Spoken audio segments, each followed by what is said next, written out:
Hey, welcome to Guitar Knobs, the guitars, gear, noise, and nonsense podcast, hosted today by these knobs. Tony Dudzik, Pick Guardian.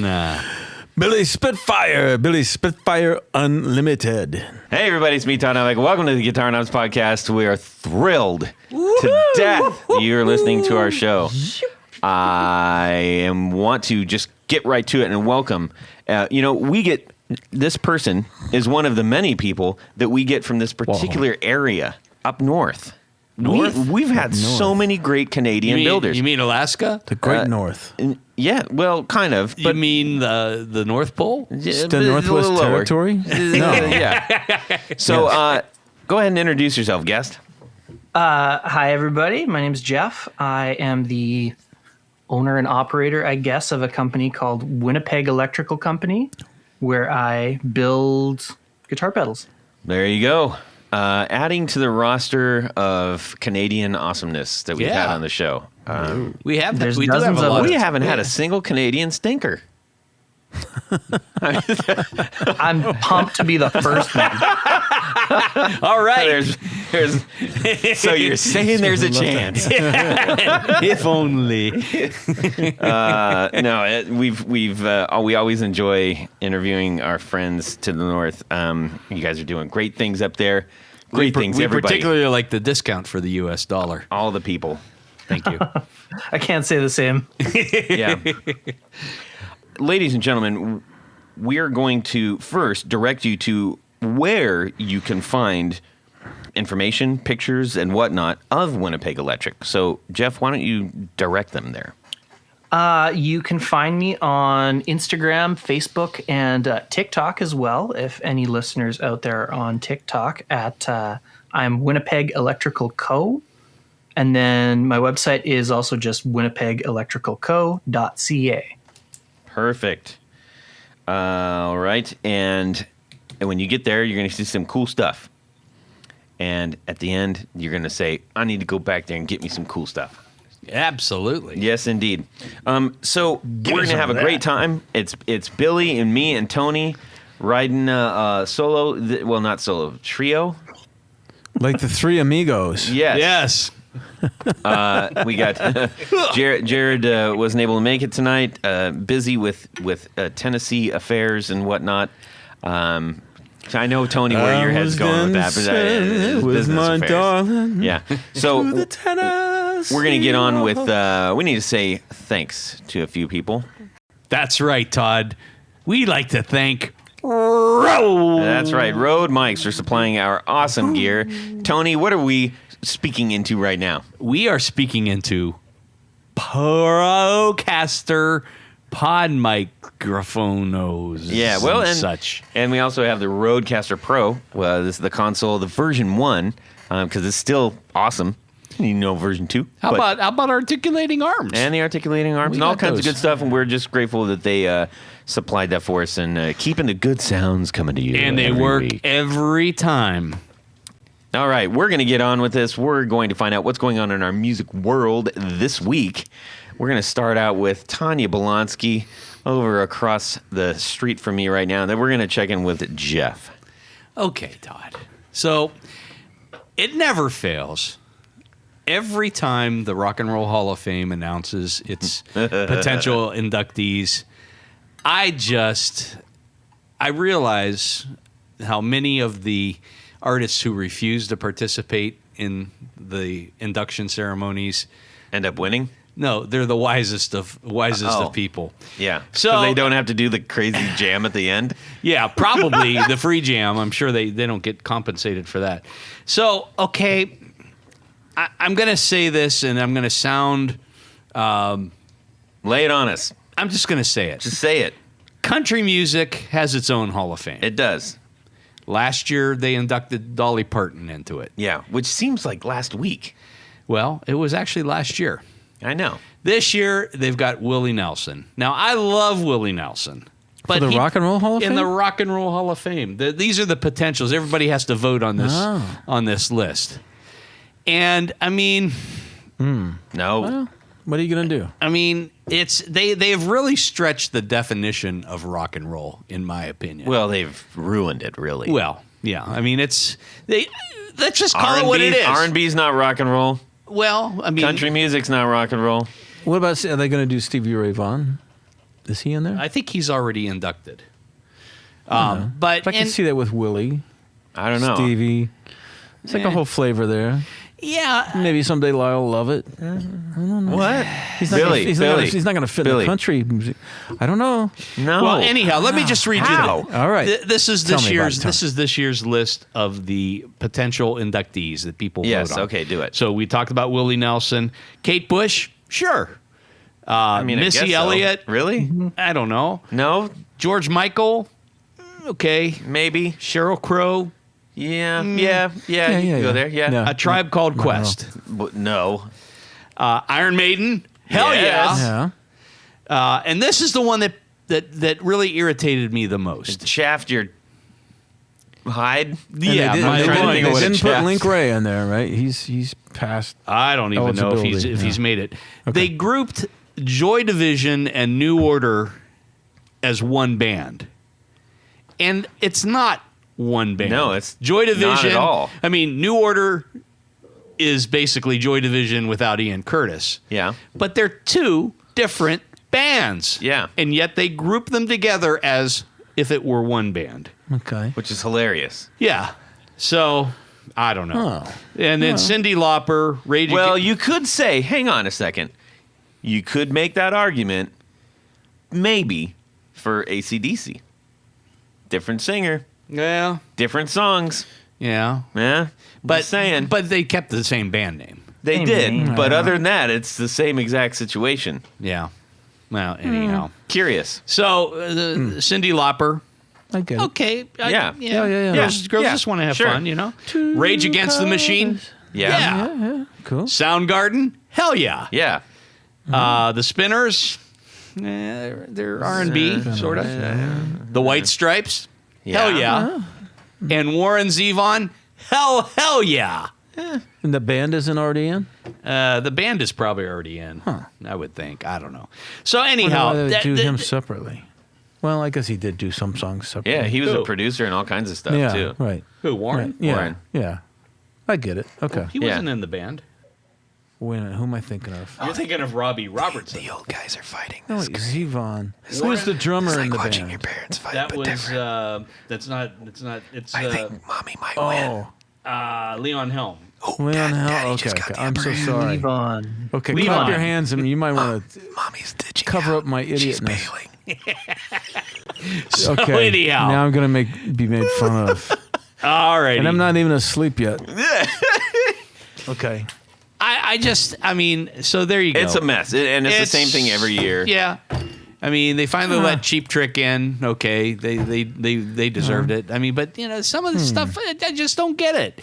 And is it to just make people want these fans go to the Rock Hall and check things out? I don't know. Do you think we're ever gonna be in the Hall of Fame? What about you, Todd? No. You got a hot band? No. Thanks, but no. Okay. All right. All right. Maybe if we start a podcast Hall of Fame. Okay. Maybe. Podcast Hall of Fame. Yeah. Anyhow. It's literally just a hallway. That's what ruined my week this week. Oh, man. That's terrible. Jeff, can you bring us out of this Yeah. quagmire All right. of woe? Quagmire. Yeah. So, a couple days ago, I had to shoot some video for a new pedal that I released. And to do that this time, I set up my amp for the first time in almost 3 years. wow. And this is going to be such a lukewarm take, but it was like I had forgotten kind of what it felt like to play through a real amp. I've been doing amp sims not almost exclusively for verging on 3 years now. And I enjoy that well enough. I've gotten to experiment with a lot of really cool sounds. What system are you using? So I've gone through a bunch of different hardware ones. I've had 2 Iridiums. I've had an HX Stomp. I didn't have a real simplifier, but I had one of those weird Chinese clones of the simplifier. Okay. That sounded legit enough that it made me assume that it was a legit clone. And then in addition to that, I picked myself up a a copy of Helix Native, and then also I'm using some Neural DSP, the Corey Wong plugin. Oh yeah, okay. As well, which of all of them, I think that one is my favorite. The Strymon Iridium is for sure the best hardware one that I have tried, just for my purposes. I like a really kind of clean Fendery sound, so being able to just like set the Fender model low gain, and then be able to play around with the impulse responses to get kind of different cabinet combinations. That was it was a lot of fun experimenting with ampli setups. But I have one of the original 90s Fender Blues Deluxes. Nice. Which is a like 40 watt tube combo, 112. Anything above Loud. 2 is shaking the walls. Yeah. And I made sure that no one was in the unit above me right now. I live in an absolutely ancient house with zero sound isolation. Oh boy. And it was just like, I started playing and had this moment of like, oh, this feels good. This is what it's supposed to sound like. It's nice to make your knees buckle a little bit. Yeah. Yeah. I had to get rid of mine for that very reason, because I was like, it was just 0, and then it was like nothing, and then at 2 it was deafening. Yeah. And I know that you can do things to Right. fix that, but I was like, man, I'm not gonna. You could have bought an aux Yeah, or 2. or 2. Yeah. So your experience with that was good, yes? Yes, very good. I don't know when I will have the chance to do it again, but I guess no one's living up there for now. Yeah. But yeah.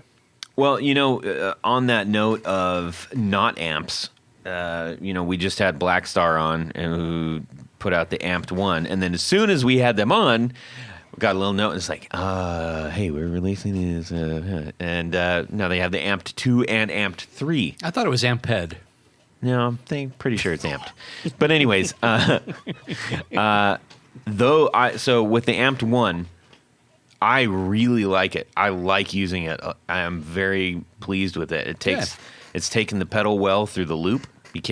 Don't go straight in. You got to use the loop. But it's great for. I'm setting up all kinds of new demos for 1 Minute Wonders and stuff, and it sounds good. The cab sim software is really solid. Yeah. It's really, really good. And I'm very, very pleased with it. It's kind of a trip because having the Torpedo X and that, like how they are different and similar is interesting. I mean, obviously the Torpedo Captor X isn't an amp itself, but has the cab software to go straight in. The difference is, and this was something that I thought was really unique, on the Captor X, there is it's like a plug-in that you use for to bring it into Logic, and so that's like a cool. direct connection. You have the software loaded on the computer. Then when you load up, then you have to upload that. But when you load your Logic in your channel, just like you would turn on like an EQ or something like that, you turn on that cab sim. Oh.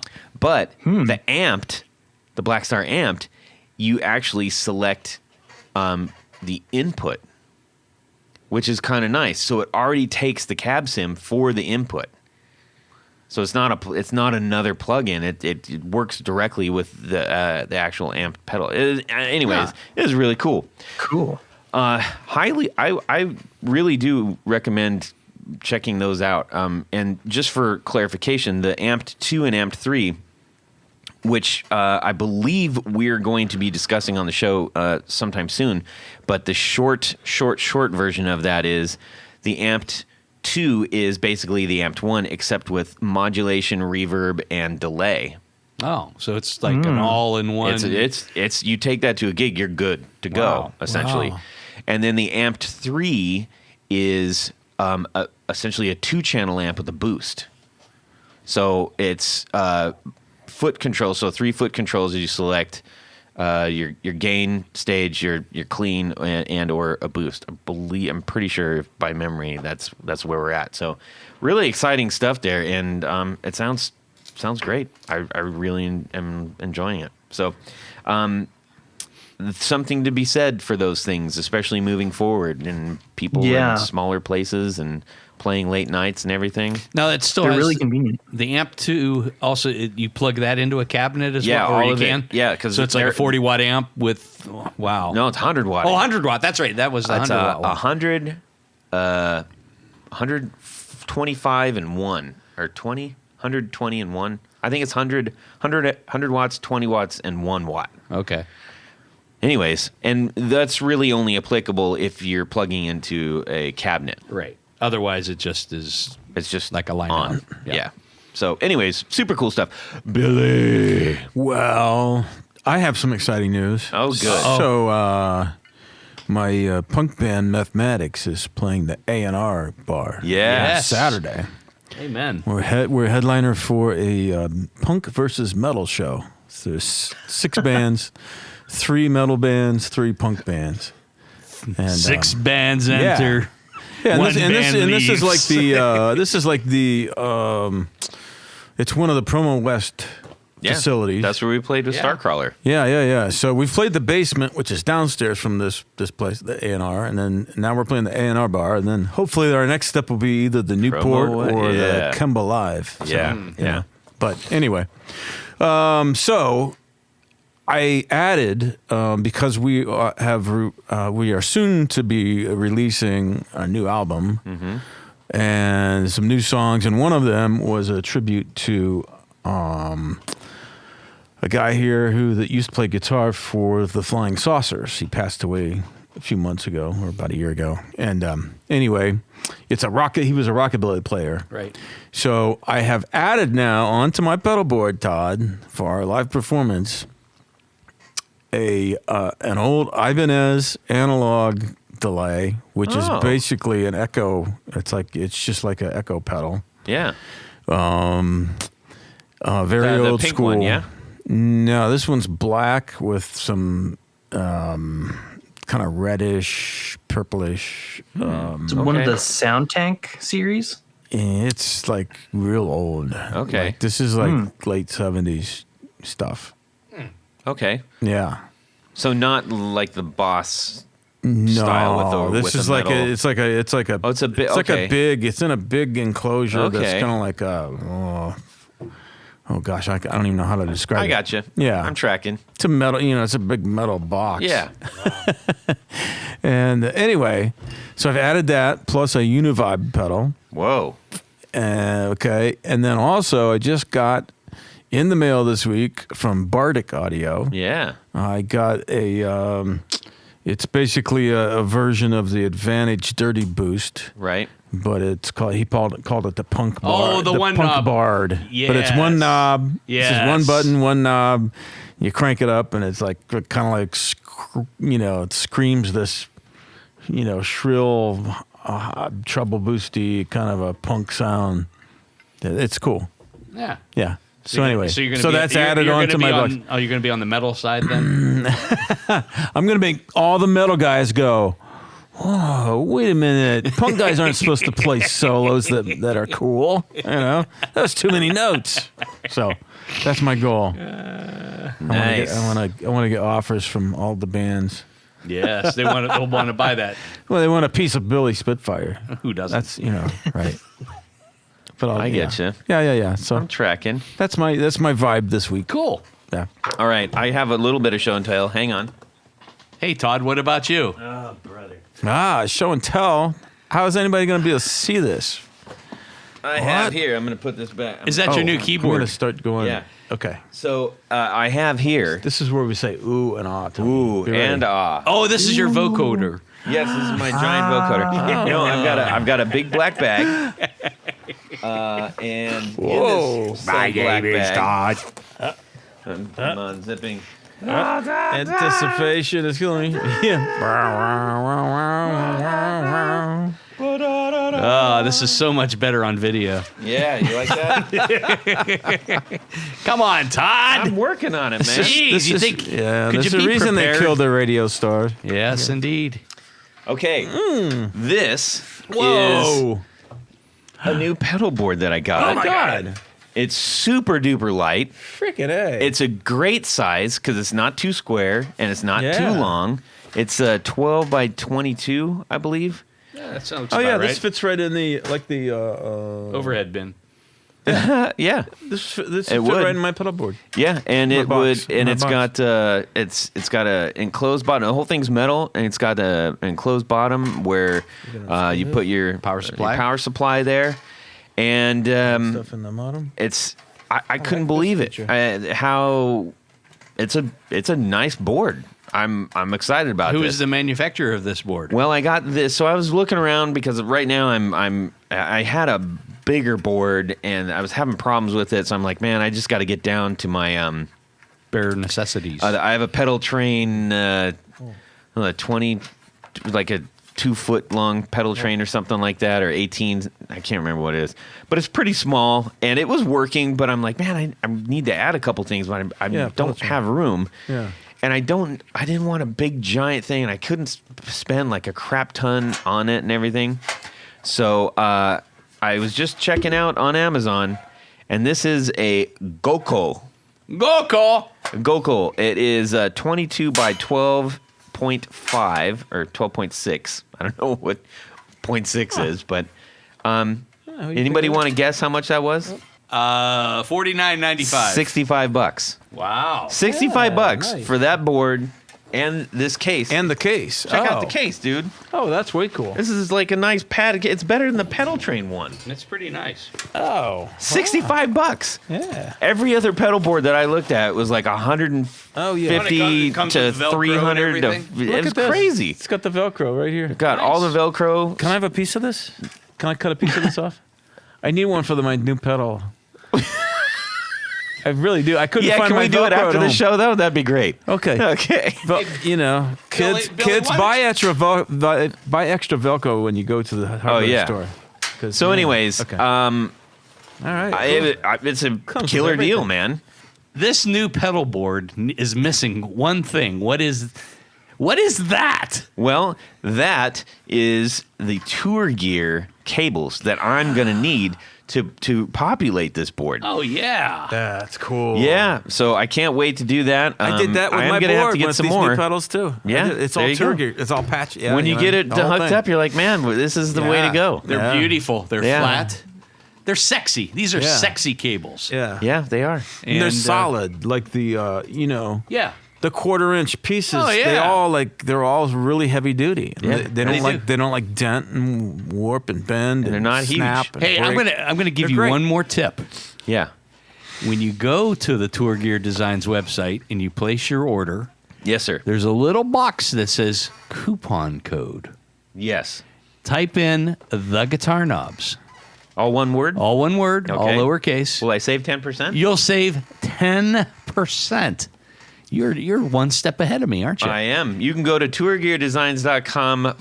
tourgeardesigns.com/the guitar knobs, or you could just go to tourgeardesigns.com. Either one is going to work, and it's going to get you that discount as soon as you put it in. But you're going to get some fantastic cables shipped pretty dang quick, too. That's PDQ. PDQ. All right. Thank you so much to Tour Gear Designs for sponsoring our 4 on the Floor. Billy? Let me get a little bit of this. Thanks, Billy. Oh, 1, 2, 3. 4 on the floor. Winnipeg Electrical Co. Yeah. Geoff Grauer, give us your Hello. 4 on the floor. All right. So, number 1 is a classic that we all know and love, but I'm putting a twist on it.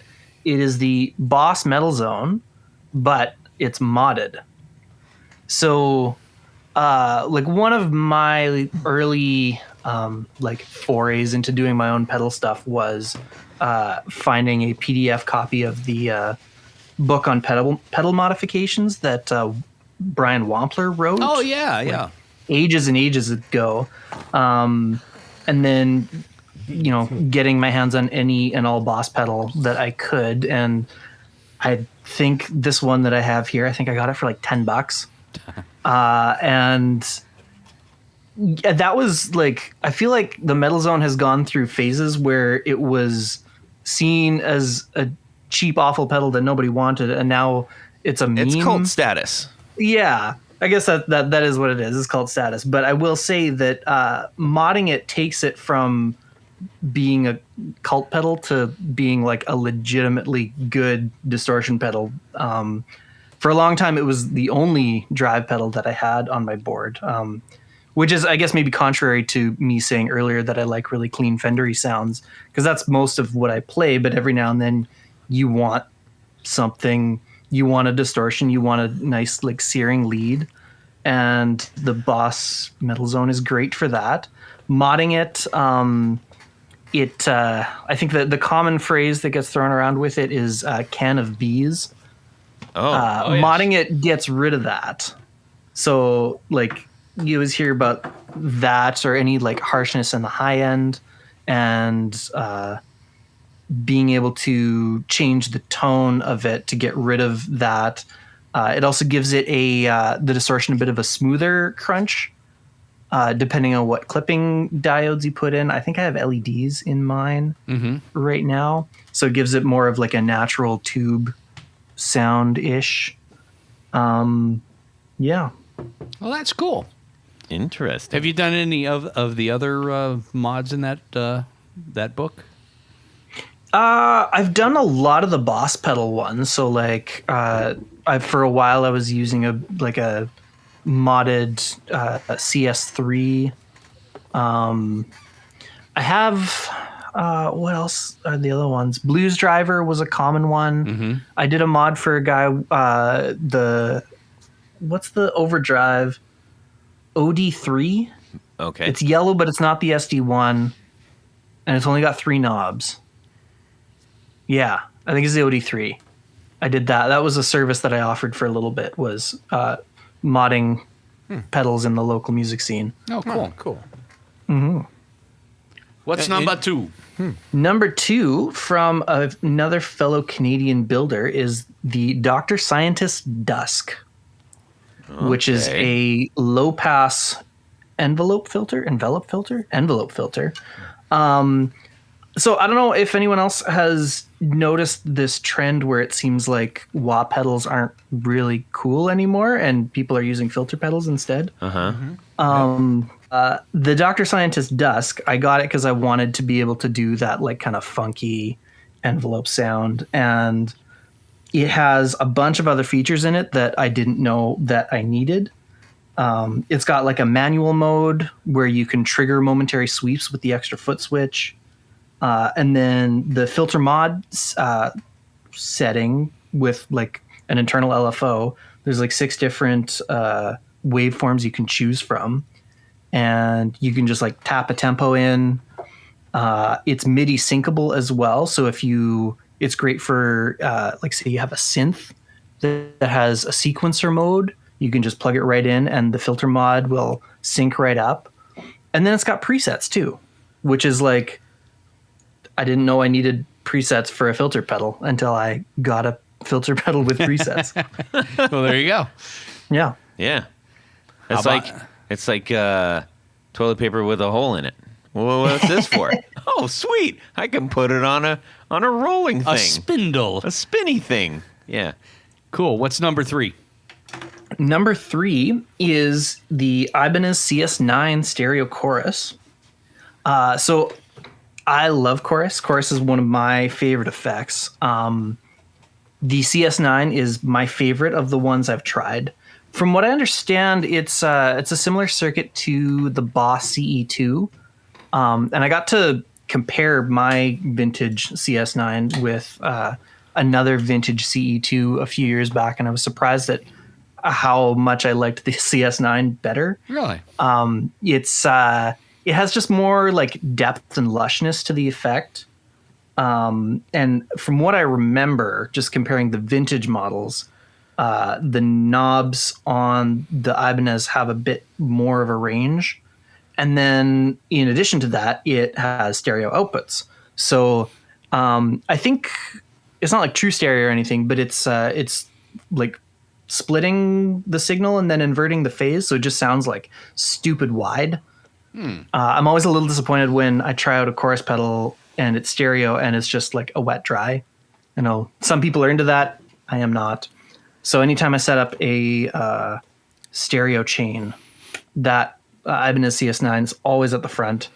If you like Boss CE2 type sounds and have not tried it, I highly recommend trying it out. Cool. And that's when you're talking about a true stereo setup. That's kind of that swirling thing. If you ran it through 2 amps, it would swirl from 1 amp to the other and the chorus signal, correct? Yeah, like I don't know if I know enough about it to be able to adequately explain it without possibly making people listening mad. I just know that like it does widen the signal. Okay. When you're have it running in stereo. It's not like you just get like a duplicate of a mono signal, or like I mentioned before, having suddenly your dry is in one channel and your wet is in the other channel. Right. Well, that makes sense. Neato. Very cool. All right. What's number 4? Number 4, I'm gonna go with the Boss DD500. I don't want to start any fights here, but I do believe it is still like one of the most powerful big box delays on the market. Them just in fighting terms words. of like, it's there are like, so there's a bunch of different modes. There's subtypes for each mode.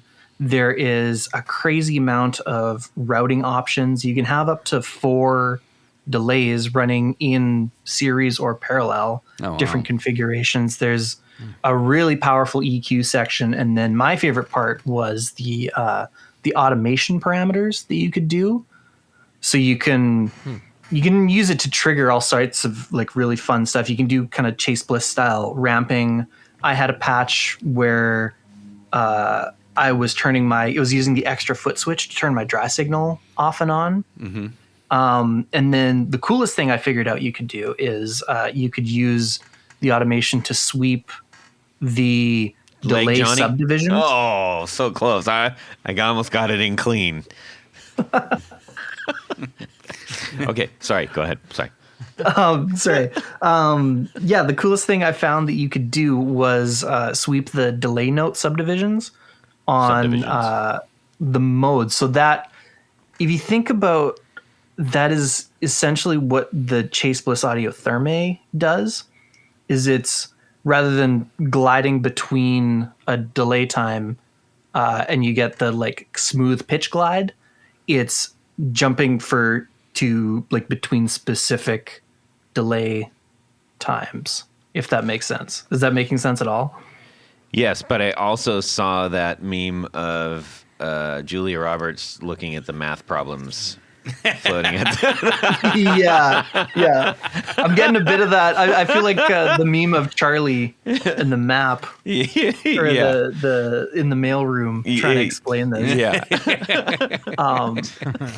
Yeah. You could basically like, you can make your own like pitch sequencer, like analog delay pitch sequencer with it. You can have it jump between delay note subdivisions. You can have it sweep between all the different subdivisions, and then you can also tie that to the tap tempo. Now, how long did it take you to like really learn how to use this thing? I mean, I'd be lying if I said it didn't take a while, but it's also like, once you kind of figure out the different menus, because it's got that little screen, and it's like a just like a little LCD screen. They had to do something with all those old Nokia phones that they didn't sell. Yeah, exactly. Once you kind of figure out where the different menus are, it's not that bad. Okay. And there's whole sections of it. Like, if you don't want to mess with any of the like 100 different settings of EQ options, you don't have to. It's all like, when you scroll down, it's just at the very bottom. So just don't scroll down there. You're fine. There is a software editor, which I always found it kind of a hindrance to have to like take the unit off of my board, plug it into my computer, edit patches there. Yeah. So I never used it. I just got good at like flipping through everything on the pedal itself. Now you have the HX Stomp too, right? I used to. I still okay. have Helix Native on my computer that I use fairly frequently. Okay, so let's from a Helix standpoint, and we'll say for comparison to HX Stomp, where do you on a scale of 1 to 5, being 5 being super complicated and arguably not worth it, where do you put the HX Stomp and this pedal? Maybe I should go to 1 to 10. Is that easier? Well, I think I can. I don't know if it's better to give them like numerical values. I think I only had the HX Stomp for about a month. I didn't love the user interface personally. Okay. This was like 2 years ago now too, so I think they've since made some updates to it that have made it a bit better. The DD500 has a simplicity to it since it's just that like a little LCD thing. There's only so many things you can display on it. That said, I think the HX Stomp was like, it was still decently easy to kind of fly through the presets and be able to tweak from there. The DD500 has more just like tactile things to move and play with. Yeah. On the pedal, more knobs to be able to physically interact with, which I think gives it a leg up. But I think with a lot of these things, they always, to a certain degree, they're as complicated as you, the user, want them to be, if that makes sense. Yeah, I gotcha. There's still sort of an analogness about the DD500, maybe more so than the Stomp. I was just curious, and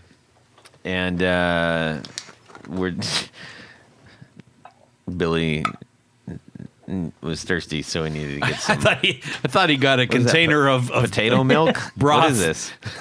Chicken broth. This is from Pacific Foods, hemp plant-based beverage, original unsweetened hemp milk. Good luck with that. Hemp milk. All right. So there's a segue. Thanks for your 4 on the floor, everybody. Specifically you, Geoff. Yes. So I have a question. Yeah. You talked about envelope versus wah. And so is your envelope, is that on an expression pedal or variable on the fly? No. I don't have an expression pedal. It's on my list. I would like to get one. Okay. Because especially on the Dusk, that's what the manual mode is it's just like there's a filter knob and it sits wherever you put the knob, you can plug in the expression pedal and then it functions like that. But it's a different sound. Yeah. Where it like was the more bandpass filter. Okay. So this is okay, but you're setting it and leaving it. I gotcha. Okay. Yeah. Cool. Or set it, forget it. Yeah. Yeah. Either one, you can go either one with that. Okay. Yeah. All right. Well, that was very enlightening. And as per usual, we got hip to some pedals that we haven't heard mentioned before on the show. Nice. Which was really cool. Actually, I don't think any of those had been mentioned. Come to think of it, those are all freshies. I remember the episode that you had with Scott from Montreal Assembly. I think he had the Metal Zone in his. Oh, I was forgetting the Metal Zone, actually. If I you're right. remember Well, that's actually been on many times. For some reason, I was still in the Dusk, CE, and DD500 line. So forgot about that. Yeah, so those ones are all new, but the old Metal Zone still makes its way back on every now and again. Modded especially, specifically by Winnipeg Electronic. There you go. Winnipeg Electron. No, Winnipeg Electric Co. It's a nuclear plant. Yeah. Isotopes. There you go. Heavy water. All right. That's what he's drinking, I think. Yeah. So Anyways, oh, Billy. I don't know how to get me out. Restart me, Gramps. Let's Let me get a little bit of this. Yeah, all right. Let's get on with our business of the interview portion of the show. We're There you excited to go. talk to Geoff today because we've got 2 of his pedals he sent down to us to play with. This, I think, for some reason, man, you really ignited people's likeness for this pink pedal here, which is the fuzz pedal. Yeah. There's something about the graphics on this that everybody's like, that's awesome, I want it. I remember doing that. I think I actually sent you a notice that I love the design of this pedal. Yeah. So do you have any context for what the design is? Well, to me, it looks like it might be like a school book kind of cover, like a notes book, like a notebook. Yeah. That I mean, it's kind of all there on it. It's 32 pages lined. So what it is it's this company that has sold these notebooks. They come in a pack of 4. There's pink, blue, green, and yellow. And as far as I understand it, I was doing some research because I was anticipating this question. I was trying to figure out when this company started making them. I want to say it was sometime in the 50s. So they've been a true staple in Canadian schools for possibly 70 years now. Wow. And they're still going. They still use them. Yeah. Like I can go down to Staples and buy a pack right now if I want. It's limiting a little bit because they're only they make different paper types, but they're all about 32 pages long, as it says on the pedal. So that you would use them more in grades 1 to 4, doing spelling and basic math and stuff like that. So it kind of works as this nostalgic anchor point where it reminds you of your elementary school years and everything that goes along with when you were in elementary school. But it because it's been such a staple for so long, it's the uniqueness, or what am I trying to say here? For every person who looks at it, it'll mean something slightly different depending on when they were in elementary school and they used those notebooks, if that makes sense. Yeah, I totally understand. In fact, there's a couple things that all of us here in the States are probably, and well, wherever you're listening, you probably have some piece of school gear that you immediately thought of. I know. I think in the US you have those composition notebooks. Composition the notebooks, black field and white notes I think is one. Yeah, stuff like that. But I was thinking of the Peachy folder. I was thinking of Friday pizza days. Yeah. Well, that's about right. I mean, I think about school every Yeah. Friday Yeah. when I smell pizza. so anyways, the different colors, do they designate Just glad you anything? went Is to that school, gonna Tony. is that Just gonna glad. make its way into your pedal line? Yeah, so that was when I originally started doing them. I knew that it would be fun to do them in different colors, so I was doing this fuzz circuit in different colors, and it was confusing trying to keep track of who was getting which one sometimes. But I was having fun with it, doing I did reverse colors for a little bit, where I was I had black enclosures and I was printing either light blue or pink ink on the design. I did try to print a black on black one and it didn't quite work, and I gotta work on that. Black 'Cause I on think black's that would- always cool. That would be a cool special edition. But it was shockingly far into me doing this when I had kind of the inspiration that I could be doing a different circuit for each color. And so now I'm in the process of expanding the lineup, so to speak, with different pedals or different circuits sort of corresponding to the color of the enclosure. So just a couple days ago, I released the Tube Screamer variant of in the same design. It's in a green enclosure.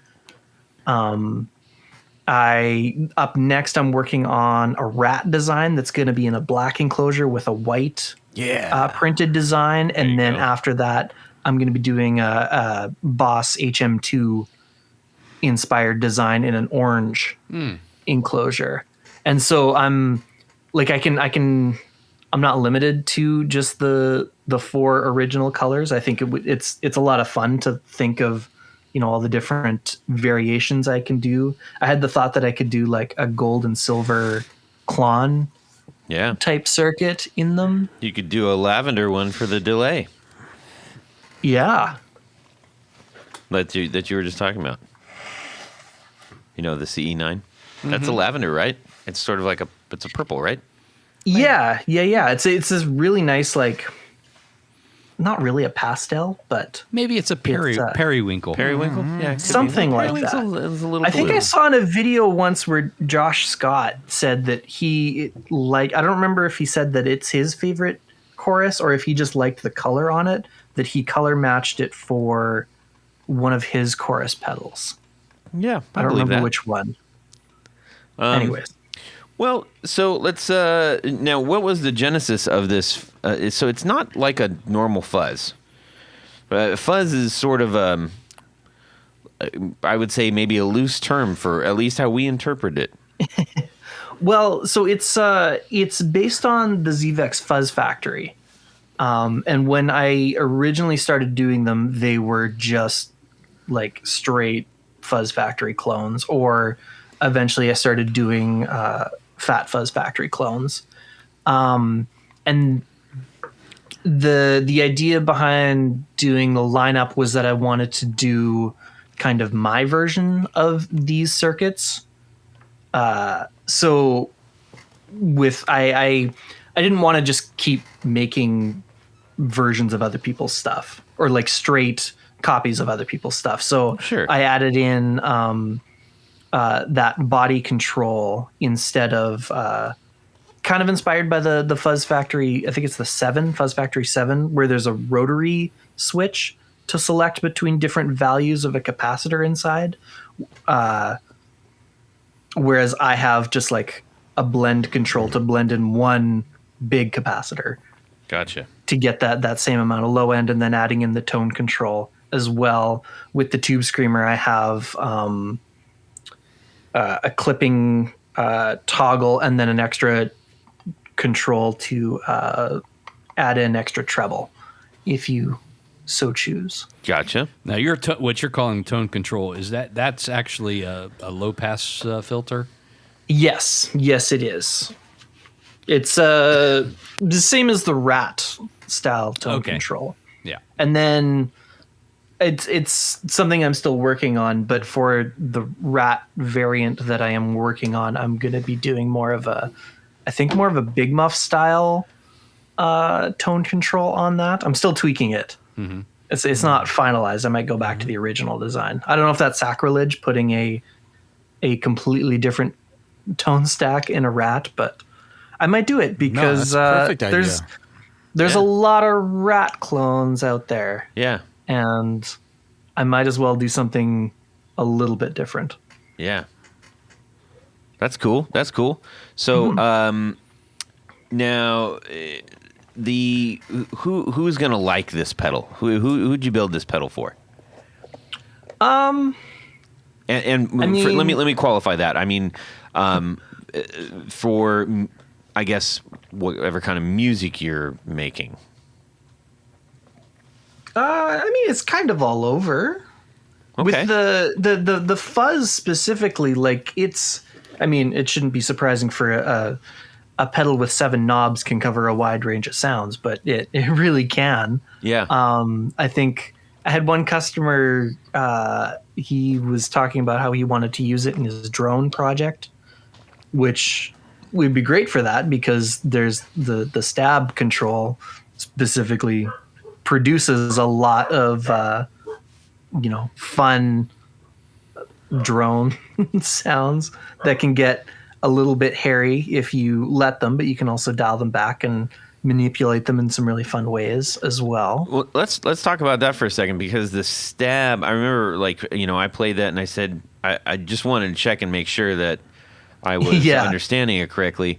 And because I was using the stab kind of like on its own, I think I had the gate all the way down, and the stab was emitting these, pretty gnarly frequencies, and I was like, just want to make sure that you're like, oh no, that's not what it's supposed to do, or it said, nope, that's exactly what it's supposed to do, and you control that with the, if I'm correct, still the body and the gate. Is that correct, or is it the compressor and the gate? Yeah. So you can use the gate.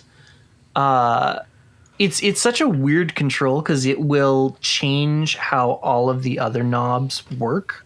Yeah.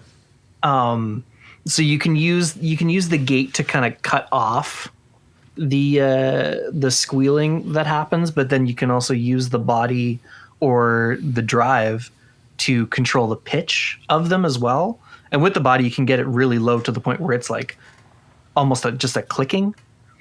But I know who's the guy from Muse, Matt Bellamy. He always has fuzz factories in his guitars. Okay. And he has a bunch of the knobs mounted on the outside so that he can manipulate them and like change the pitch of them as he's playing.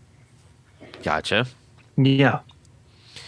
Well, that was an interesting experience. And I think this, something else that I will say, that like playing it out of the Marshall versus the Supro was that was a completely different sound.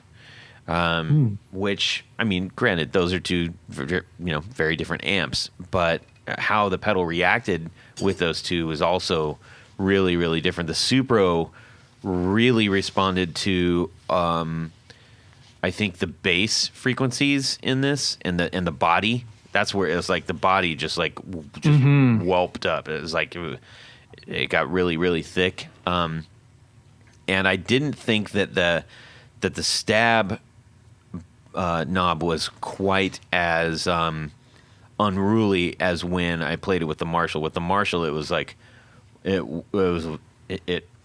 was very present, and so then I had to really kind of say, oh, what can I do with this? So yeah, there's a lot of and obviously, and if you, for those who get this, if you want to bypass that altogether, you just go all the way. You goose the stab, and it effectively bypasses it. Yeah. Because what it's named stab, which is funny, but it's short for stability.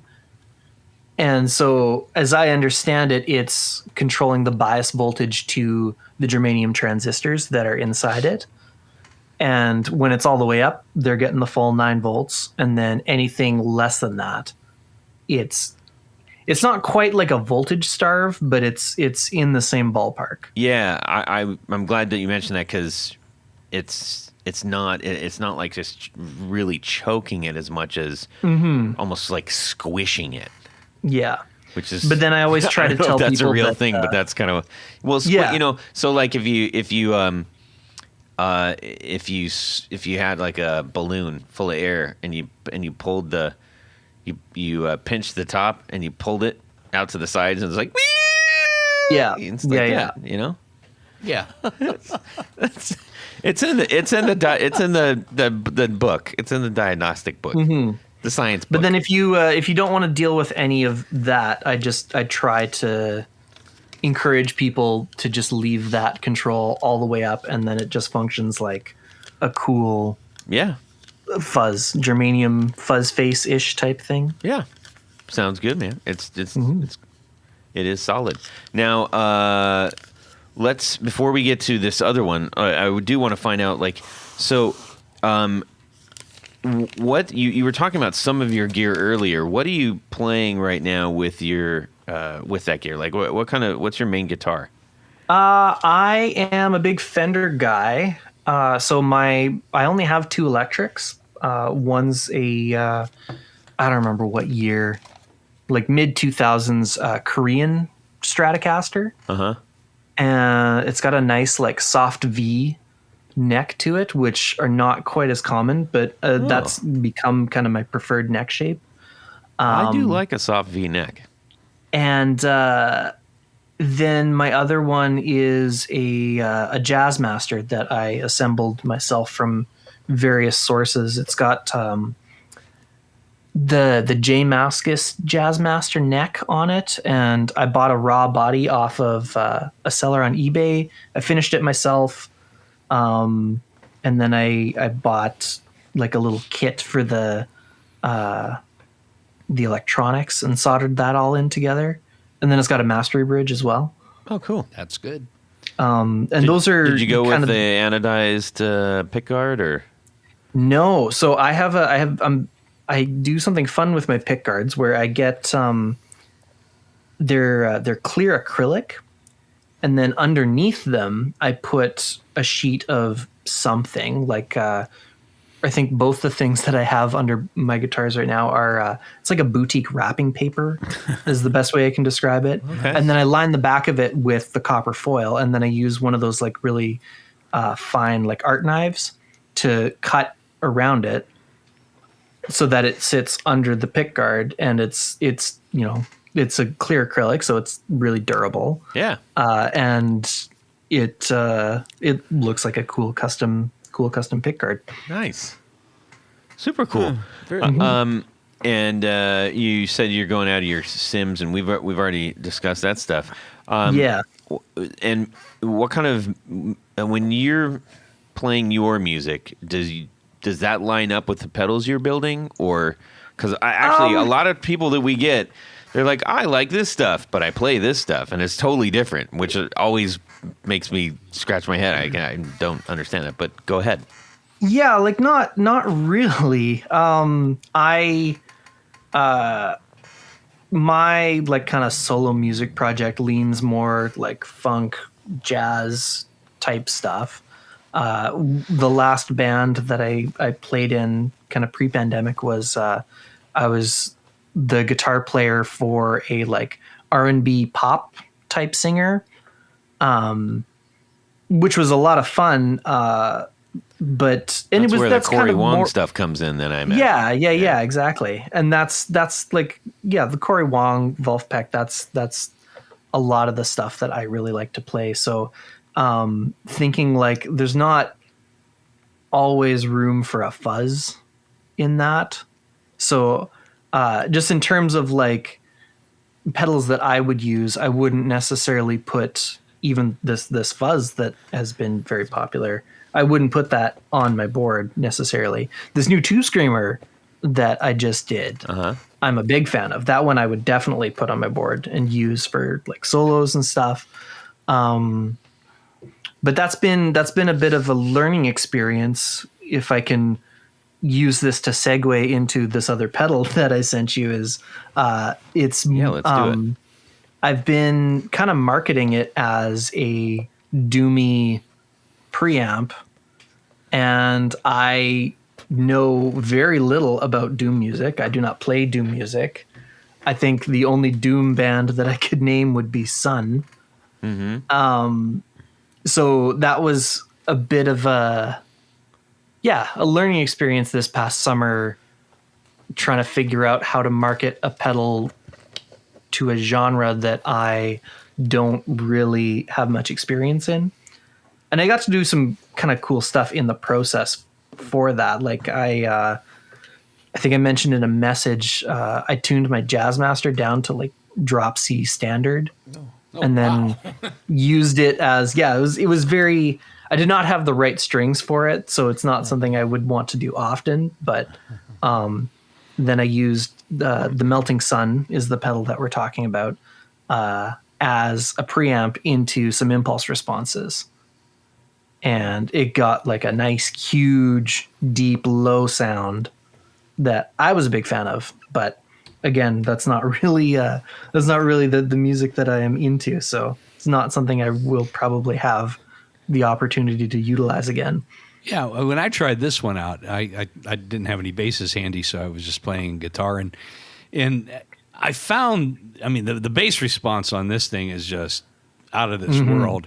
I mean, it's crazy good, and it, I found that you could get a somewhat buzzy bass kind of sound out of a regular guitar, just by playing the lower strings. And I thought that was, I mean, I was prepared because I read your little note on it and what to expect. And it just, I was really impressed with how much bottom end there is in this.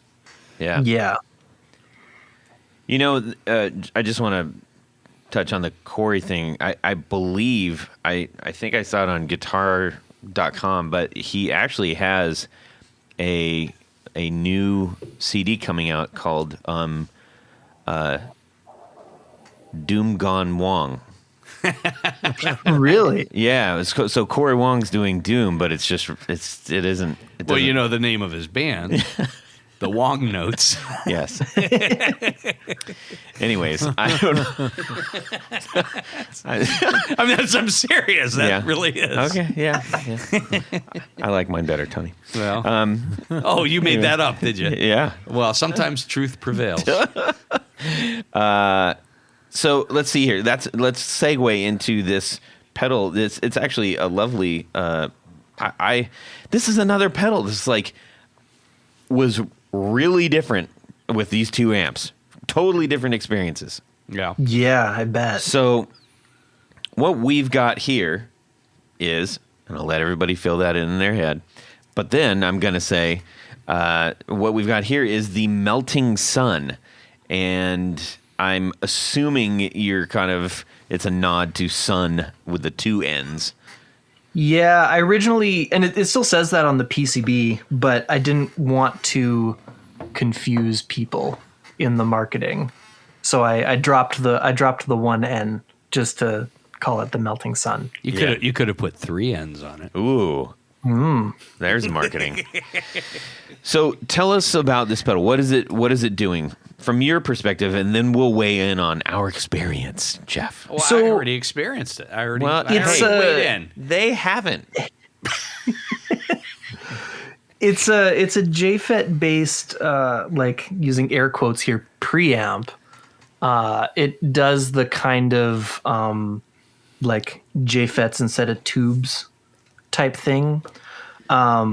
The original layout claimed that it was based off of the Sun 200S bass amp, which, I mean, comparing schematics, I don't see the similarity personally. But then I've taken that original design and I've tweaked it a bit. Not a bit. I've tweaked it a fair bit to get it didn't have the gain circuit before, so I added that. And then I changed some of the JFETs as well. So the results, the original one didn't have quite as much low end. But yeah, this has a substantial amount of low end to it. That's for sure. And so if I'll talk about the experience on the Marshall now. Granted, I was trying to think if I went through the Captor X, but I didn't. I actually did go through the cabinet, and I didn't get an overwhelming bass boom to it. When we put it through the Supro, that definitely, because the Supro is a lot warmer. It has a very round bass kind of response to it. And that was really pronounced. Also, I think what might have happened, let me just check. That was in the bridge position. Billy was playing in the bridge position too. So that was super boomy. Yeah, it was it would sound like a bass. What I liked about this was I think I went full gain. I pushed the mids quite a bit. I backed off the bass, hit treble at about noon, and I got some really rad overtones on the thing. I liked it a lot, and it felt. I think I told Tony that it felt like I was going through a tweed amp that was about to blow up. Mm-hmm. You did tell me that. Yeah, that's a pretty good descriptor of it, I think, especially in terms of how the gain circuit functions, because it's basically just like more JFETs Yeah. that you're slamming. Yeah. And I think you mentioned that this is for bass players would like this too. Yes. Yeah, well, I didn't want to specifically market it as a bass pedal, and I didn't want to specifically market it as only a guitar pedal, but I have used it a lot with bass, and I think it sounds good. I think I mentioned in my note using it with a baritone, which I have not tried myself because I don't own a baritone. But I think if you're looking for something to add a bit more beef to your baritone sound without necessarily trying out different amps and stuff, then I think it would be a good option. I think that would be very smart. Yeah. Yeah, because the baritone, even though it's got the lower frequencies, but it doesn't have the boom. No, they always like a bass 6 or Yeah. any of the other berries. They sound, they have a lower register, but they're not the same as playing a J or a P bass. No. Or a T40. Or any other bass. Anyhow, so yeah, it is a unique pedal, and I think especially if you want to get a little bit of heavy without making it, I guess, blown out sound. When I say blown out, I mean the bass on it was a much lower frequency. It wasn't like the high, the upper bass tones, for lack of better terms. So it didn't sound woofy. It sounded more boomy, which was kind of nice. Yeah. So these two pedals can definitely make a whole lot of noise. And, the new pedals that you're coming out with, I think you mentioned you were working on a new one. Can you reveal any of that, or? Yeah, I'd be happy to. So, one of my kind of dream projects for as long as I have been doing my own pedal stuff has been I've wanted to do my own version of the Radio Shack Realistic Electronic Reverb. Oh, God, yeah, I remember that. Yeah. Okay, I'm so happy that you know what that is. So I think I tried to build one 100 years ago. If I bought the kit and all the parts and stuff, and it never sounded right. Yeah, it's this little desktop thing that is it's actually for microphones, and it says it's a reverb, but it's actually a 90 millisecond analog delay. Yep. Which it's not quite fast enough, or not quite enough delay time to make a nice slapback, and what you get is this kind of nasty, in a good way, nasty spring reverb fake thing. But because it's made for microphones, when you run a guitar or a synth through it, something at a higher signal level, it distorts in a really cool way. And it's just it all it is really is just an op amp with low headroom, but it's still a really cool sound. And so I've been posting about this on my Instagram for a little while. I have my design that I made into just an absolutely massive, unruly PCB that I then assembled to make sure that it did in fact work. And it does. And I've got it at a nice feature set for what I like. So it's still going to be an analog delay. I've increased the delay time to about 250 milliseconds, which is, I think, a really fun amount. I didn't want to go too far into just making it a straight analog delay, if that makes sense. Keeping it lower kind of retains the spirit of the original, having it be something that adds space as opposed to being more of a straightforward delay. And then in addition to that, I've added an LFO to it. Currently, that was the most recent revision. Is I am using a Stomp LFO chip, which I believe is the same one that Champion Lecky uses in a bunch of their modulation pedals. Okay. So there's the like 8 different waveforms in it, including random, which is a lot of fun. I'm keeping the sliders in the design. It's going to have a mix of like sliders and knobs. It's going to be able to oscillate. Yeah, I'm really excited about it. I've been working on the design, like with a bunch of the other stuff that I've been, because I've only been functioning as a company for less than a year now. Been about 9 months, and I've been working on this thing basically the entire time, using all the other pedals that I have developed as learning experiences for just like how to design my own PCBs, how to working with like schematic software and stuff like that, and prototyping and all that fun stuff. So I'm this is, like I said, this has been a project that I've been wanting to do for a very long time. Well, and, you have two people that are like glued to this conversation right now. Awesome. Oh, and I mean, there's other ones too. I'm just saying. Whoever's listening to this, hopefully you're glued to it too. I'm just saying that that Tony and I are both very, very interested in this at this point in time right now, because we're the only ones listening. So yeah. Well, and then the fun thing also that is gonna be in that I'm keeping from the original design is that gain circuit. So it's going to be able to do a clean analog delay, or it's going to be able to get really, really unpleasantly gritty. That's cool. Yeah. Well, you please keep us posted on that. Yeah. Like, we're kind of foaming at the mouth right now.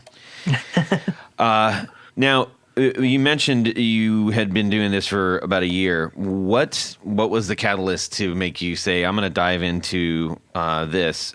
And knowing that you kind of just got to Winnipeg, so that's a bold move. Like calling your company the thing that you basically just moved to? Yeah, well, I mean, I'd lived here like 2 years by the time I settled on the name of Winnipeg Electrical Company. I think... I don't want this to sound crass, but it really was just that I had something that I thought was worth selling. So like, that's not crass. I've been building my own pedals for going on like 8 years now. And for the longest time, it was just kind of a self-sustaining hobby where I'd build 3 of something and keep one for myself, sell the other 2, or build a bunch, sell them. And that would fund the next round of things that I wanted to try out, because that was the initial catalyst for me getting into doing that. Was I realized it was much cheaper to build my own pedals than to buy them. The only difference is the time and effort that goes into it. But with this design, like I did 2 initial fuzz factories with that design, and I knew it was a cool idea, but I had no idea that like literally every Canadian musician would want one.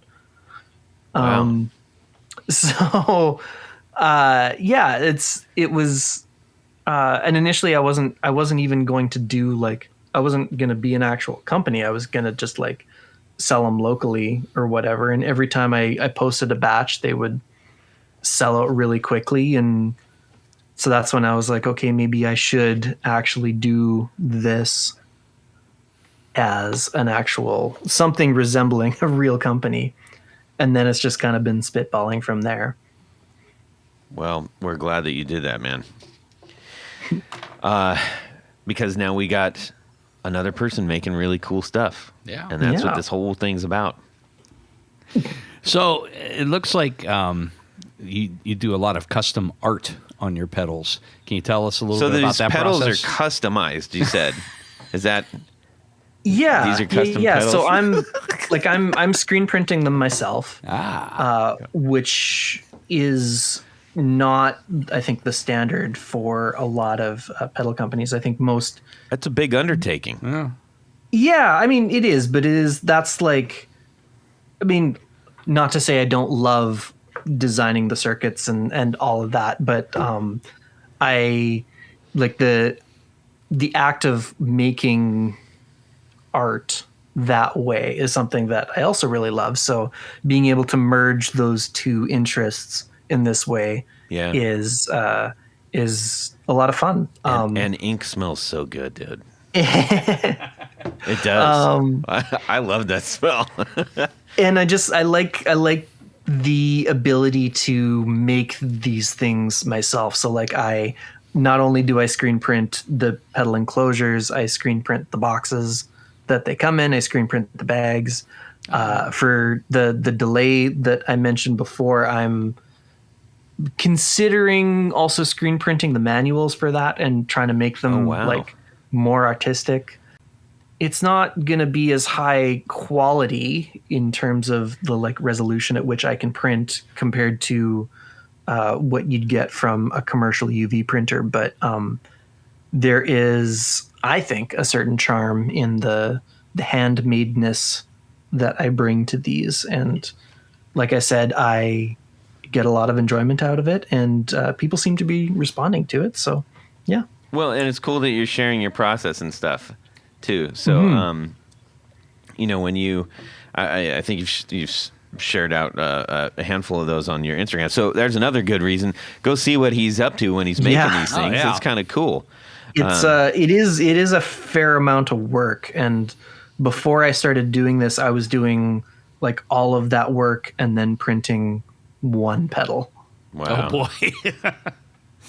It was very inefficient, but still a lot of fun because I got to really dig into some fun designs that I did that I'm hopefully going to utilize in the future. And are you going to be doing any other like shirts and stuff?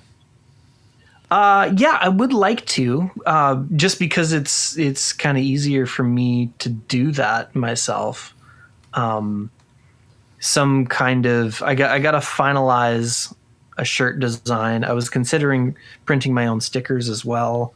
I've really I've utilized this thing that I do in a lot of walks of life. One of my other projects for my like solo music project is I screen printed my own cassette tape inserts for two EPs that I had released. I bounced them to cassette and then screen printed that and screen printed the sticker labels that go on the actual tape as well.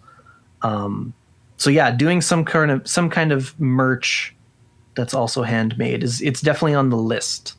Cool, man. Yeah. Right. Well, this is all very exciting, and I think you've given us a couple things to be excited about as well, beyond what we currently have in front of us.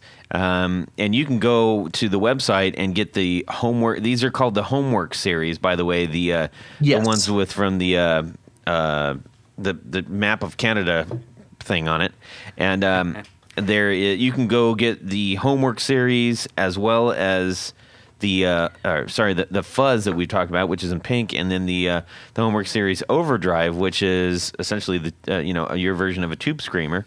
That's up on your site. And you currently have the homework series Distortion and Metal on there, but not quite activated yet. No.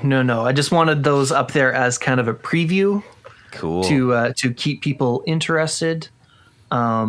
They are, like I said, they are in the works. Okay. So I don't want to I don't have an actual product to sell yet.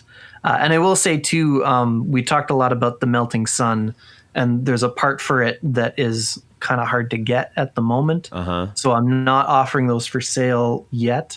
That is going to change. I definitely want to do more of them later this year. Awesome. That sounds really cool, man. Well, we are going to segue. We're going to hop into that. Well, it is a segue. And in that segue, we're going to jump in the old El Camino. We're going to drive right through Nashville. Look at it. The old camshaft is a knocking. It's a knocking. It's a knocking. You better add some oil. Yep. Boy, oh boy. Need some nitrous in the old tank there. So, Tony. Yes. Why don't we run away with the spoon here? What are we doing right now? Would You rather. All right. That's right. That's pretty good. It's a little game we play Yes. called Would You Rather. I never realized it was a game before, but It is a game. we got it. It's all a game. So this Would You Rather is brought to us by a listener, Terry Goss, who writes and says, "Hiya! I had a fun Would You Rather, and I'm not yet a patron, if that's okay." It is okay. Well, of course it's okay. It's totally okay. Yes. So the Would You Rather is, would you rather be forced to play strictly rhythm guitar on a world tour with only a floating Floyd Rose equipped guitar, or play strictly lead guitar with a vintage Les Paul Jr. single P90 with heavy strings? That is tricky. That's a tough one. I think that's a tough one. Yeah, it is kind of tough. All right. So floating Floyd Rose tremolo. Yes. Only playing rhythm. Only playing rhythm. Only guitar. rhythm. So the problems there, Many. the problems on the other one with the what is the Les Paul Jr. Les Paul Jr. with heavy with strings, a single P90 and heavy strings. which could be Heavy. hard to do. It could It could hurt your fingers. it could hurt your fingers and it may not sound as awesome. I don't know about that. Well, it depends. Yeah, I'm gonna- Depends how good you are at soloing. Yeah. For me, that would be, well, anyways. We like when you play so low we can't hear you. Yes. Let's dive deep into this. So, Tony, Yes. what are you doing? Without a doubt, I'm going to do the solos on a Les Paul Jr. Les Paul Jr.'s are my favorite guitars. Uh-huh. They play like butter no matter what strings you put on them. And, I cut my teeth on acoustic guitars. Yeah. So I'm used to torturing my fingers. A Floyd Rose, put it in my hands, I won't be able to keep in tune worth a poo, because there's something Trems and I just don't get along together. Okay. So I'm going to play leads on a Les Paul Jr. and it will sound outstanding. All right. Sounds good. Billy? I, with no doubt, am going to take the guitar with the tremolo and play rhythm Billy all night long. loves tremolo. I once saw a band. Even a Floyd Rose tremolo? Yeah, that's awesome. Yeah. Of course they're awesome. They're awesome. I once saw a band play, and they were playing a variety of stuff. And the guitar player, I thought he was like using all kinds of cool pedals up there. Turns out he didn't have a single pedal. He was using his wah. He knew just how to do all Was it kinds. Jeff Beck? I don't know, man, but this was like this was a real eye opener for me. That basically all the effects, even though you got all this fancy electronics, or whatever, but you can. It's basically just imitating what you might be able to do with a tremolo if you're really adept. And he was using the tremolo and the volume knob and the tone knob and rolling stuff, and so he could do his own kind of wahs using the tones. He could bend do all kinds of like tremolos and this was in reverb effects. This was a just using polka band. Oh man. It was a sort of a ska band. Ah, And the guy was playing all kinds of stuff. Okay. So basically a polka band. Yeah, But there you go. just different beat. yeah, same beat. All Louder right. guitars. Yeah. Yeah. Okay. Let's see. Jeff, how about yourself? I mean, I'm leaning towards the rhythm playing on the Floyd Rose. I've never really played on a Floyd Rose outside of like plinking around at Long and McQuaid. So I don't know if I fully grasp what the difficulty would be, but I will say inversely, you probably don't want to hire me as a lead player. And I'm also like, I'm not a big fan of Les Pauls. I'm not a big fan of heavy strings. I'm not a big fan of P90s. So...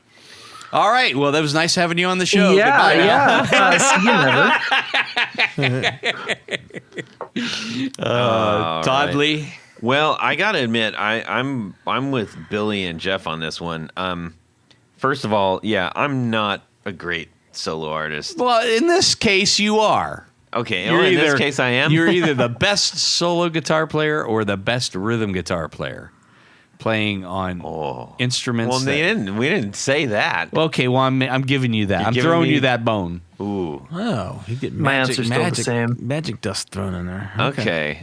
That complicates things because when I do solo stuff, I tend to do a lot of bendy stuff. I don't know why, but I just feel like I kind of tend to do that. Mm-hmm. Which seems like that would be a real pain in the butt with heavy strings. Nah. Tony says, nah. Anyways, I was leaning towards the Floyd and staying with rhythm, but if I'm getting Magic Genie Dust and all of a sudden I can rock out a solo, I'm going to go with the solos because I'm not fantastic at that. I'm doing the junior. All right. And juniors are really freaking great. So, would anyone else like to change their answer since I threw in the magic dust? No. I'm sticking with my answer. Okay, there you go. Yeah. Jeff? Yeah, no, I'm sticking with that. All right. Sold. Done deal. 2-2. All right. How about that? Good one. Yeah, that was so. Thank Good you. one. I saw a video clip of the Hollies doing that song, "The Air That I Breathe," Oh, yeah. and the guitar player was playing all the lead on a junior with Yeah, that was... he had two P90s and he had two P90s in it. What's his name? Oh, my God. Yeah, But I yeah, don't know, but I don't think that's it. it was white. It was white. It had a black Yes. guard on it. Yes. So cool. So and anyhow. this had to be like mid '70s. I was just like, oh. What- my God. So thanks, Terry, for Terry that. Goss, for sending that to us. We need to thank And you if you get a people. chance, head over to patreon.com. Yeah, let's do that after this part. Is this where you get your name read on the thing? It is that is. part Did of I the say that show. line at the did right it. time? You did. You Oh my did. God. Yay, Billy. That's right, Billy, Okay. because at this point of the show, there's a very special group of people we love to thank. These are our executive producers. Now, what's an executive producer? Well, it's a person that makes this show possible. How do you become one? You go over to patreon.com/the Guitar Knobs. Check out a couple different levels in which you can participate, become a sponsor, a patron of this very podcast. Each level comes with some very, very nice thank you gifts. But as an executive producer, you get all the good stuff. And there's one more thing. What is it, Billy? You get your name read on the thing. Your name read on the thing. So that's what we're going to do right now. So special thanks to these executive producers: Moon Guitars, Vader and Pedals, John Halverson, Rick Calhoun, Trevor Gunberg, Elad Mizrahi, Mike D, Richard Kendall, Mark Garton, Matt Hart, James White, Justin Jones, Anthony Gemalero, Bill Gola Guitars, John Esterly, Anthony Lathrop, Stefan Lamb, Michael Sanchuk, Ken Sayers, Doug Christ, Darren Gregory, Tom Barazin, Rusty Sneeden, Ralph Gottschalk, Don Kloss, Gregory Randall, Brett Hogarth, Eric Hemmer, Stuart George, Michael Furman, Andrew DeHaan, and Andrew Bell. Yes. But wait, Todd, please don't interrupt. I won't. Thank you.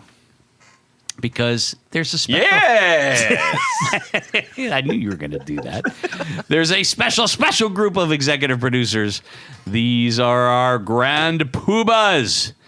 these fine folks have a fez to wear upon their head. Or 3 like Billy. Or 3 like Billy is wearing right now. So there you go. Very nice. There's 3 amigos. That's a very good look for you. Yeah. I like that. So special thanks to these Grand Poobahs. Tommy Manasco, Ricardo Iguereda, David Kaminga, Brandon Wild Pickups, Hex Matos, Michio Murakishi, Bob Crouch, Jack Cadian, Sam Jett, Tyler Rhines, LSJ Music Company, John Williams, James Pennington, Adam Johnson, Steve Keys, Cody Foster, Science of Sound, Brian Robison, Jonathan Jerusik, Corey Nigro, Michael Van Zant, Tim Nowak, Jonathan Daly, Martin Cliff, Sean S. David Poe, Billy Spitfire Unlimited, and Congregation Gear Demos. Thank you, and thank you. All right. Nice. Yeah, seriously, thank you so much The to list everyone. is growing. Yeah. It's remarkable, and it does everything possible to keep the show rolling. And it's we my truly favorite. Appreciate it. My favorite segment of the show. It absolutely is. Now, Geoff, why don't you reacquaint everybody with where they can go get your pedals? You can find. So my website is winnipegelectricalco.ca. You can find me on Instagram, Facebook, and TikTok. I'm at Winnipeg Electrical Co. I guess there's no ats on Facebook, but if you just search Winnipeg Electrical Co. on Facebook, I should come up. Yeah. Perfect. And be on the lookout for those new pedals that he'll be working on. For now, you can get the ones that you have. And just collect the whole series. That's also the fun thing about doing a series. them all. Yeah.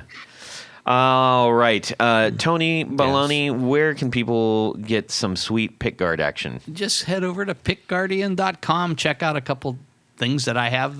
Well, I have a lot of things that I offer. You do have a lot of things. But a lot of what I do is custom work. So shoot me an email. Let me know what you're trying to do, what you're thinking of, and I will make that happen. Pickguardian.com. There you go. Billy? You can find me on Facebook at Billy Spitfire Unlimited. Also on Instagram at Billy Spitfire. And also with the band Mathematics from Columbus, Ohio, which is available anywhere like iTunes, Spotify, blah, blah, blah, blah, blah, Yep. blah, blah. Check them out. Do it. You. All right. Thank you. You can shoot me an email, Todd at theguitarknobs.com. You can also DM me on Instagram at guitarknobs. Please send us your thoughts, your hopes, your dreams, and we would love to get your Would you rather? Would you rathers?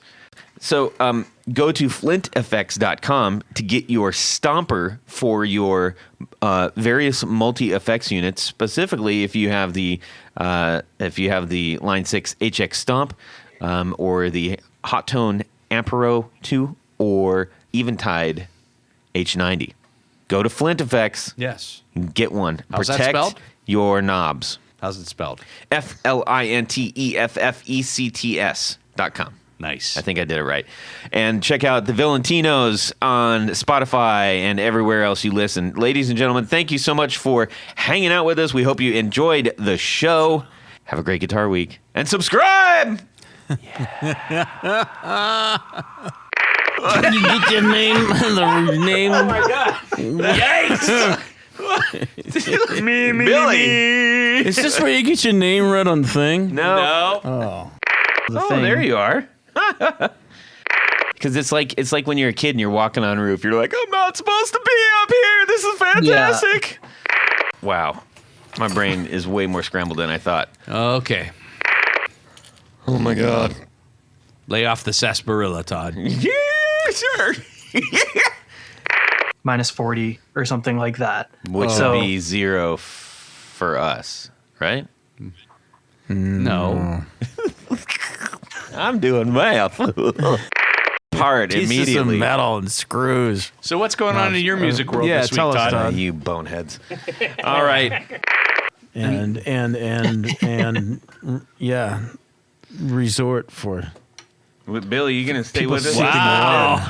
I like you words Spinning. many come Oh boy. out Uh-oh. mouth. I know. Why did you invite me to be on this show anyway?